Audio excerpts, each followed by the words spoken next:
தம்பி இந்த இடம் ஓகேயா? இந்த இடம்லாம் டெவலப் ஆக ரொம்ப வருஷம் ஆகும். கண்ணு கெட்டின தூரம் வரைக்கும் 1 பில்லியன் கூட காணுங்க. ஏங்க நாங்க பிளாட் போட்டு விக்கிறதுக்கு கேட்கல, சொந்தமா கன்ஸ்ட்ரக்ஷன் ஆரம்பிக்க போறோம். தம்பி உங்க பட்ஜெட்டுக்குலாம் இந்த இடம் தான் கரெக்டா இருக்கும். அங்க பாருங்க, வால்மார்ட் கார 200 ஏக்கர் வாங்கி போட்டிருக்கான். ஏங்க இன்னும் கொஞ்ச நாள்ல அந்த இடம் எத்தனை கோடிக்கு போகுது தெரியுமா? சென்னைக்கு பக்கத்துல இவ்வளவு சீப்பா இடம் கிடைக்கிறது ரொம்ப கஷ்டங்க. இது சென்னைக்கு பக்கத்துல. ஏங்க இவ்வளவு தூரம்லாம் எங்களுக்கு செட் ஆகாதுங்க. சிட்டி பக்கத்துலயே நல்ல ஒரு இடமா காமிங்க. சிட்டி பக்கத்துலனா பனகல் பார்க்க தான் பட்டா போடணும். இதுவும் சிட்டி தாங்க. 4 தடவை வந்து பாருங்க, பழகி போயிடும். அப்படி இல்லைன்னா இந்த இடம் பிடிக்கலன்னா சொல்லுங்க, ஊந்தமல்லி பக்கத்துல ஒரு இடம் இருக்கு, நாளைக்கு அதை பார்ப்போம். சரிங்க தம்பி, நான் சொன்ன இடம் சூப்பர் இடம். ஓனர் மலேசியால இருக்காரு. ஓ, ஃபுல் ரைட்ஸ் என்கிட்ட கொடுத்துருக்காரு. அப்படியா? நீங்க ஓகே சொன்னீங்கன்னா உடனே முடிச்சு தரேன். இதுல எந்த விலங்குமும் கிடையாது. நீங்க யாருக்கும் கமிஷன் கொடுக்க வேண்டிய அவசியம் இல்ல. ஒரு நிமிஷம் தம்பி. ஹலோ, வந்துட்டீங்களா? பேசுற மாதிரி இல்ல. ஏர்போர்ட்லயா? அங்கே இருக்கு சார். உடனே வந்து உங்களை பிக்கப் பண்ணிக்கிறேன். Okay sir. இப்பதான் முடிக்கிறது. தம்பி உங்களுக்கு நல்ல நேரம். ஓனரே மலேசியா வந்து இறங்கிட்டாரு. அவர் கூட்டு வந்து உங்களுக்கு முடிச்சு விட்டுறேன். இன்னொரு முக்கியமான விஷயம் சொல்லுங்கண்ணே. ஒரு 3000 ரூபாய் பணம் கிடைக்குமா? எதுக்குண்ணே?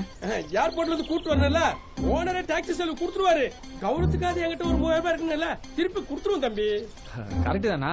ஆனா இப்ப எங்ககிட்ட காசு இல்லண்ணா. இல்லையா? எப்பா நல்லா தேடி பாருங்கப்பா, அருமையான இடம், சீப்பா முடிச்சு தரேன். இந்த ஒரு நிமிஷம் இருங்கண்ணே. வீட்டு வர கொடுக்கும். அண்ணே, ஆக்சுவலி பணம் கொண்டு வரல, இந்த மோதிரத்தை அடகு வைங்க. அந்த பணத்தை எடுத்துன்னு போய் அவர் பிக்கப் பண்ணுங்க. 3000 ரூபாய் கிடைக்குமா? அதுக்கு மேலே கிடைக்குமா?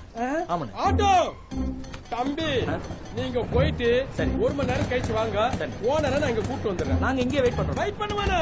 அண்ணன் இருக்குல்ல சொல்றேன்ல, நீ போயிட்டு 1 மணி நேரம் கழிச்சு வா. நான் ஓனரோட வந்துடுறேன். நீங்க போங்க. ஓகே ஆட்டோ போலாம். பைனா பைனா. ஏய் சீ கயிறுங்க. என்னடா ரெண்டு பேரும் வானத்தை போல விஜய் அந்த மாதிரி பாசமல புரிஞ்சு கிண்டல் பண்ணாரா?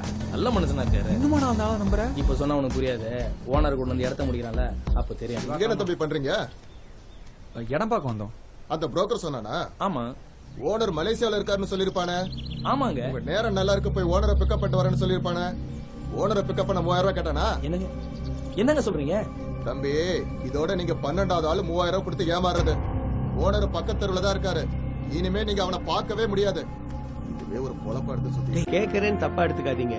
சிட்டிக்கு வெளியே கட்டினா யார் வாங்குவா? நான் நிறைய பேருக்கு இந்த மாதிரி இடம் வாங்கி கொடுத்து அவங்களும் பிளாட்ஸ் கட்டி இப்ப விற்க முடியாம தவிச்சுக்கிட்டு இருக்காங்க. சார் எப்படி சார் பண்ணலாம்? அது நீங்களே ஒரு நல்ல ஐடியா வந்தா சொல்லுங்க sir. In my personal opinion, சிட்டிக்குள்ள கட்டினீங்கன்னா பெட்டர். அதுக்கு நிறைய பணம் தேவைப்படுமே சார்.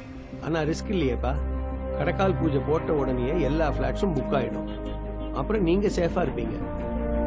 உங்களுக்கு இந்த மாதிரி ஏதாவது ஐடியா இருந்தா சொல்லுங்க. சேலையூர்ல ஏன் இடமே இருக்கு, வந்து பாருங்க.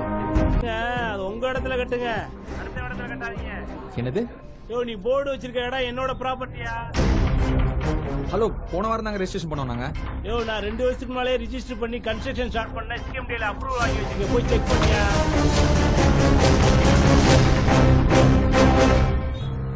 என்னப்பா பெரிய கன்ஸ்ட்ரக்ஷன்ல ஒர்க் பண்றீங்க, டாக்குமெண்ட்ஸ் சரியா செக் பண்ண மாட்டீங்களா? என்ன சார் சொல்றீங்க?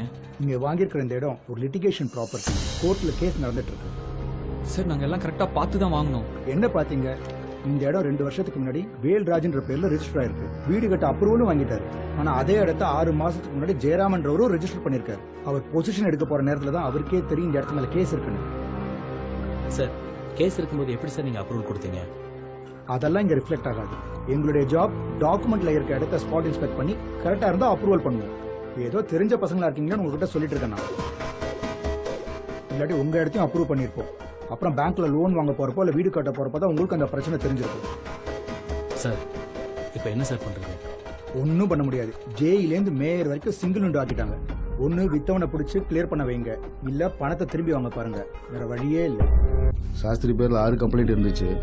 1 மட்டும் கோர்ட்ல கேஸ் நடந்துட்டு இருக்கு. மீதி 5 கேஸும் கொடுத்தவங்களே வாபஸ் வாங்கிட்டாங்க. ஏன் சார்? கோர்ட்டுக்கு போனா அந்த கேஸ் எப்ப முடியும்னு யாருக்கும் தெரியாது. அப்படியே நமக்கு ஃபேவரா முடிஞ்சாலும் நமக்கு அந்த பணம் கிடைக்குமான்றது சந்தேகம் தான். வேணா ஏமாத்தினவனுக்கு ஒரு 6 மாசம் தண்டனை வேணா வாங்கி தரலாம். சார் இப்போ என்ன சார் பண்றது? முடிஞ்ச அளவுக்கு அவனை பிடிக்க ட்ரை பண்ணுங்க. அவன் செலவு பண்ணது போக மீதியாவது கிடைக்கும்.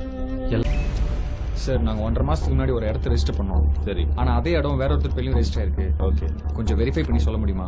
எந்த டேட்ல ரெஜிஸ்டர் பண்ணீங்க? 11/2/2014. ஏற்கனவே அந்த இடம் 9/12/2013 ஜெயராமங்கிற பேர்ல ரெஜிஸ்டர் ஆயிருக்கு. சார் எங்களுக்கு சாஸ்திரின்ற ஒருத்தர் தான் சார் ரெஜிஸ்டர் பண்ணி கொடுத்தாரு. அது அவரை போய் கேளுங்க. சார் என்ன சார் கொஞ்சம் கூட ரெஸ்பான்சிபிலிட்டி எல்லாம் பேசுறீங்க? வேற ஒருத்த இடத்த எங்களுக்கு ஒருத்த ஏமாத்தி வச்சிருக்கான். உங்களை நம்பி தானே சார் ரெஜிஸ்டர் ஆபீஸ்க்கு வரோம். நீங்க தான் சார் ரெஸ்பான்சிபிள். இப்படிலாம் பிரச்சனை வரும்னு தெரிஞ்சுதான் ரூல்ஸ் அண்ட் ரெகுலேஷன் போர்டை வெளியே எழுதி வச்சிருக்கோம். வாங்குறவரும் விற்கிறவரும் எல்லா டாக்குமெண்ட்ஸையும் கிளியரா செக் பண்ணிக்கிறோம். அதுல ப்ராப்ளம் இருந்தா எந்த விதத்திலையும் ரெஜிஸ்டர் ஆபீஸ் பொறுப்பாவாதுன்னு.